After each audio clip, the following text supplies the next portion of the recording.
አስፈሪ ጀቶችና ድሮኖች። ኢትዮጵያ ከሩሲያና ከአሜሪካ የታጠቀቻቸው ጠቅላይ ሚኒስትር አብይ አህመድ በሐዋሳ ከተማ ልዩ ኃይል እንዳስመረቁ ሲናገሩ ተሰምተዋል። ኢትዮጵያ ከሶማሊያ ጫፍ እስከ ምጽዋ ጫፍ በባህር ላይ የሚያጋጥሙ ሽብሮችን የሚያስቀር ቴክኖሎጂ የታጠቀና ውጊያ የሚያሳጥር ልዩ ኃይልን ወይም በእንግሊዝኛው ኤሊት ፎርስ ተቋም መገንባቷን አስረድተዋል። ጠቅላይ ሚኒስትሩ የጠቀሱት የመከላከያ ሰራዊት የልዩ ዘመቻ እዝ የሚመሩት ሌተናንት ጀነራል ሹማ አብደታ በበኩላቸው የጦር ክፍሉ መንግስት ለሚሰጠው ማንኛውም ግዳጅ ዝግጁ መሆኑን ተናግረዋል። የልዩ ዘመቻዎች እዝ መደበኛ ጦር ሊወጣቸው የማይችላቸውን ውስብስብና አስቸጋሪ ግዳጅ የሚፈጽሙ የኮማንዶ የአየር ወለድና የጸረ ሽብር ልዩ ኃይል አባላትን በውስጡ የያዘ ነውም ተብሏል። በአንድ አካባቢ ላይ የሉዓላዊነት ስጋት ሲፈጠር በሰዓታት ውስጥ በቦታው ተገኝተው ግጭቶችን የሚቆጣጠሩ እንደሆነ የተነገረላቸው የልዩ ኃይል አባላት የውጊያ ማርሽ ቀያሪዎች ሲሉ ሌተናል ጀነራል ሹማ አብደታ አውድሰዋቸዋል። ሌተናል ጀነራል ሹማም በክብረ በዓሉ ላይ ባደረጉት ንግግር የዙ የምስረታ በዓል እንዲከበር ከተደረገባቸው ምክንያቶች መካከል ጠላቶቻችን አርፎ የማይቀመጡ ከሆነ ውጊያ ጨራሽ መሆናችንን ለማሳየት ነው ሲሉ ተደምጠዋል።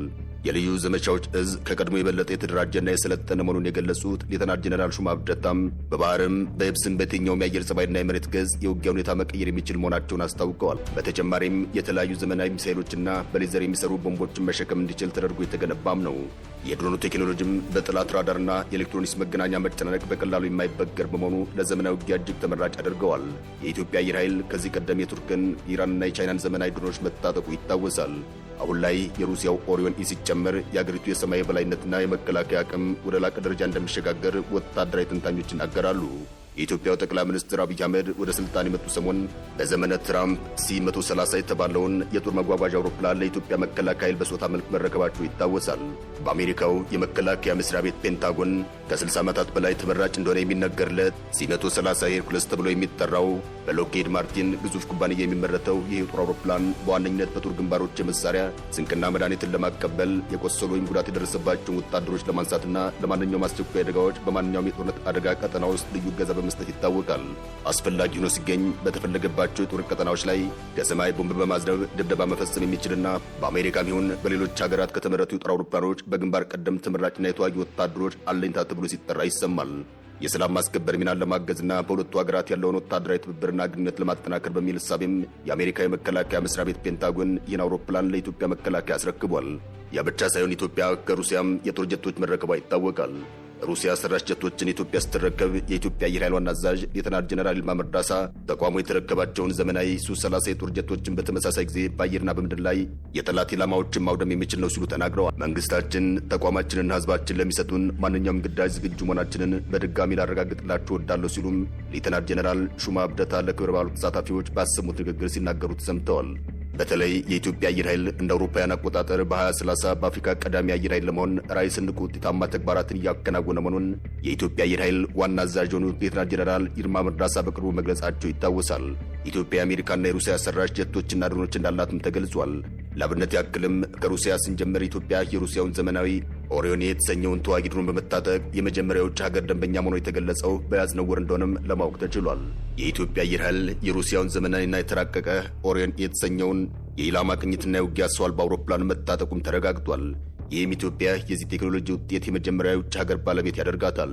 የስኬት ይፋ የሆነው በቅርቡ በቢሾፍቱ አየር ኃይል ዋና መምሪያ በተካሄደውና የአየር ኃይሉ 9ኛ ዓመት ምስረታ በዓል በተከበረበት የአቪዬሽን ኤክስፖ 2026 ላይ ነው። በኤክስፖ ላይ የኢትዮጵያ አየር ኃይል አርማ ያለበት ኦሪዮን ኢ ድሮን ለእይታ የቀረበ ሲሆን ይህም ሀገሪቱ ድሮኑን ተረክባ ወደ ሥራ ማስገባቷን የሚያሳይ ነው ተብሏል። የኦሪዮን ኢ ድሮን ለረጅም ሰዓታት በአየር ላይ በመቆየት የኢላማ ቅኝት የማድረግና ድንገተኛ ጥቃት የመሰንዘር ከፍተኛ አቅም ያለው ቴክኖሎጂ እንደሆነ ይነገራል። ድሮኑም ለ24 ሰዓታት ድረስ ያለማቋረጥ በአየር ላይ መቆየት የሚችል ሲሆን እስከ 7500 ሜትር ከፍታ ላይ የመስራት አቅም እንዳለው ይነገራል። አገሪቱ ከሩሲያ የተቀበለችውን የጦር ጀት ማስተዋውቃለች። ሩሲያ ሰራሹ ሱኮይ ኤስዩ-30 የጦር ጀት በአየር ላይ ውጊያ እንዲሁም ከአየር ወደ ምድር ለሚደረግ ውጊያ ጥቅም ላይ የሚውል የጦር አውሮፕላን እንደሆነ ይታወቃል። ከችሎታ አንጻርም ሱ-30 ከአሜሪካ ኤፍ-15 ስትራይክ ኤግል ከሚባለው የጦር ጀት ጋር በስፋት ይመሳሰላል። ኤስዩ-30 የጦር ጀት አብሮ የተሰራ ባለ 30 ሚሜ ጂኤስኤች-301 መድፍ ከ150 ጥይቶች ጋር የታጠቀ እንደሆነ ይነገራል። ከአየር ወደ አየር ከአየር ወደ ምድር የሚተኮሱ ሚሳይሎችን ክላስተርና በሌዘር የሚሰሩ ቦምቦች እንዲሁም ሮኬቶችን ጨምሮም እስከ 8000 ኪሎ ግራም የሚደርሱ የጦር መሳሪያዎችን መታጠቅ እንደሚችል ይነገራል። የጦር አውሮፕላኑ መያዝ በሚችለው መደበኛ ነዳጅ በአንድ ተልዕኮ ውስጥ እስከ 3000 ኪሎ ሜትር ማካለል የሚችል ሲሆን በዚህም ከ4 እስከ 5 ሰዓታት የውጊያ ተልዕኮ ማከናወን ይችላል። በአየር ላይ ነዳጅ ከተሞላ በአንድ ተልዕኮ ውስጥ እስከ 5200 ኪሎ ሜትር ማካለል የሚችል ሲሆን እስከ 10 ሰዓታት የውጊያ ተልዕኮ ማከናወን ይችላል ይባልለታል። በአንድ ጊዜ ሁለት ሰዎች የሚያሳፍረው የጦር ጀቱ በሰዓት እስከ 2120 ኪሎ ሜትር ድረስ መብረር እንደሚችል ይነገራል። በአጠቃላይ የጦር ዝግጅቱን በሚመለከት ፊልድ ማርሻል ብርሃኑ ጁላ እንዲህ ሲሉ ተደምጠዋል። የጦር ኃይሎች ጠቅላይ ኤታማዦር ሹም ፊልድ ማርሻል ብርሃኑ ጁላ በሐዋሳ ኢንተርናሽናል ስታዲየም በተካሄደው የዙ 65ኛ ምስረታ በዓል ላይ የማጠናቀቂያ ዝግጅት መልእክት አስተላልፈዋል። በዝግጅቱ ላይ የኢፌዴሪ ጠቅላይ ሚኒስትርና የጦር ኃይሎች ጠቅላይ ኤታማዦር ሹም አብይ አህመድን ጨምሮም ቀዳማዊት እመቤት ዝናሽ ታያቸው፣ የህዝብ ተወካዮች ምክር ቤት አፈ ጉባኤ የሆኑት ክቡር አቶ ታገሰ ጫፎ፣ ምክትል ጠቅላይ ኤታማዦር ሹም ጀነራል አበባው ታደሰና የሰራዊቱ ከፍተኛ አመራሮች፣ የሲዳማ ብሔራዊ ክልላዊ መንግስት ፕሬዝዳንት የሆኑት አቶ ደስታ ሌዳሞ፣ ሚኒስትሮች፣ የመንግስት የሥራ ኃላፊዎች፣ የሃይማኖት አባቶችና የሀገር ሽማግሌዎች ብለውም የሐዋሳ አካባቢ የዞን አመራሮችና ነዋሪዎች ተገኝተው በዓሉም ከውስጥና ከውጭ የተቃጡብንን የተልዕኮ ውጊያዎች በተከላከልንበትና የሀገራችንን አንድነት እስከ የት መስዋዕትነት በመክፈል ባስከበርንበት ወቅት መከበሩ ለየት ያደርገዋል ሲሉም ፊልድ ማርሻሉ ተናግረዋል። እዙ በሳህል በረሃዎች ላይ በተለይ በናቅፋ ተራራ ፊልም የሚመስል ጀብድ የፈጸመ በሶማሊያ ያለውን የአልሸባብ አሸባሪ ቡድን ለመከላከል ያስቻለና በደቡብ ሱዳን የሙርሬ ጎሳዎች ጥቃት በመከላከል አስደናቂ ተግባራት ማከናወኑን አውስተዋል። በተለይም በሀገራችን የውስጥ ጸረ ሰላም ኃይሎችን ከመከላከል ባለፈም በጥቂት ከሃዲያን የሰሜን ዕዝ ጥቃት ሲደርስበት ሰራዊቱ ከግደት መንጋጋ ያወጣው ጀግና ክፍል መሆኑን ተናግረዋል። እዙም ራሱን በማባዛት ብዛት ያላቸው የአየር ወለድ የኮማንዶ የልዩ ኃይልና የጸረ ሽብር ክፍሎችን ማቋቋሙን ገልጸዋል። እዙ ከሪፐብሊካን ፎርስ ተነጥሎ እንደማይታይ የጠቆሙት ፊልድ ማርሻል ብርሃኑ ጁላም ከዚህ በፊት በጋራ ይወጡት የነበረውን ተልዕኮ በቀጣይ አጠናክሮ ይቀጥላሉ ሲሉ ተደምጠዋል።